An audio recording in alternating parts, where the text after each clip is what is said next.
Hello, friends. In this video, I wanted to give some tips for kicking butt on fear because, after all, fear is just false evidence appearing real, but we believe it. And it causes anxiety and it stops us from getting the results we want. So it's learning to train your brain, because that's what we're doing, is training this mind of ours that we have a choice in how we show up.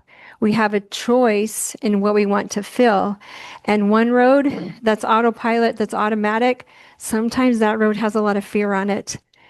And the other one is the what you're intentionally choosing. I used to have anxiety and sometimes it still creeps back, but my brain knows we got to stop when we are feeling anxiety. Because I'm like, wait, why am I feeling anxiety? It's usually because of fear. And what's fear? False evidence appearing real. That means we get the brain dump book and we write down 5 minutes. You have 5 minutes. You write down what it is you're thinking, all the thoughts. They don't have to make sense. You just write them down as fast as you can. And then you look at those thoughts and you're just like, wait, why am I making this a problem? What am I making this mean? What if it's not true? Your thoughts are just sentences that your brain's offering you, but most of them are coming from a belief that's in your past. And most of the people I work with were sick and tired of getting the same results over and over and over. They're ready to intentionally choose something different. So part of that is increasing our awareness and what am I feeling? And when you're feeling any type of anxiety, where's that coming from? It's going to be from a fear of some sort. And reminding yourself again, what if that's not true?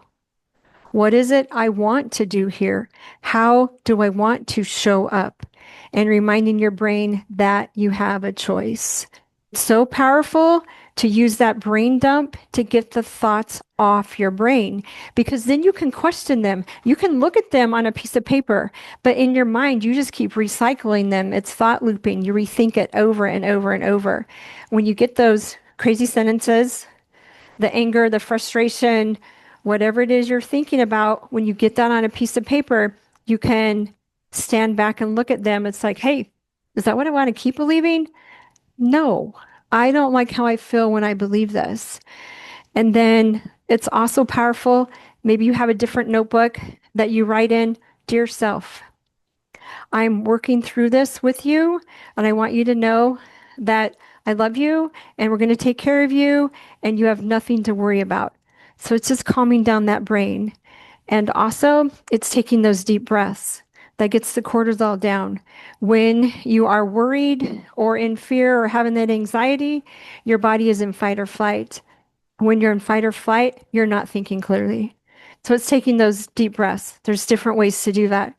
You can take 2 short breaths in, long one out, or there's square breathing, where you breathe in for the count of 4, hold for a count of 4, breathe out for the count of 4, and then hold for the count of 4. And then I have a coach, he's been teaching me triangle breathing. Breathe in for the count of however much you can fill your lungs with. Let's say it's a 5. Hold for a 5, breathe out for a 5. Breathe in for 5, hold for 5, breathe out for 5, and you just do it over and over and over. I've been practicing that one, and it's very powerful, and it's helping me sleep better through the night. When I wake up, I can fall back asleep. And then there was that breathe 10, where you're just breathing in for, let's say, a count of 4, you're holding for like a count of 2, and while you're breathing out, you're saying, let go. And you want to do that 10 times. So there's so many different ways to breathe. The purpose being, get your cortisol down, get your brain out of fight or flight, and start realizing, wait, I have a choice in how I show up. I have a choice in what I want to believe. You have a choice if you want to stay stuck in fear or not. You have a choice whether you want to move on. It's so powerful when we realize we always have a choice. And it's one step at a time in training this brain of ours. Never give up. The negative is so readily available. But if we process it, we can work through it to get to the other side. So keep working on you. Keep working to fill your cup. When we fill our cup and take care of ourselves, we have more to give. That feels so good to process the emotions and to get through the anxiety, to get through the fear, so that you can feel the joy that can be found in each day. I love helping people train their monkey brain. So if you have a friend or you yourself wants help training your monkey brain to work through the different fears that may arise or the different emotions to get the result you want, to intentionally choose you and become all that's possible for you, sign up for that free consult and we'll show you what's possible. All right, my friends, see you in the next video. Bye.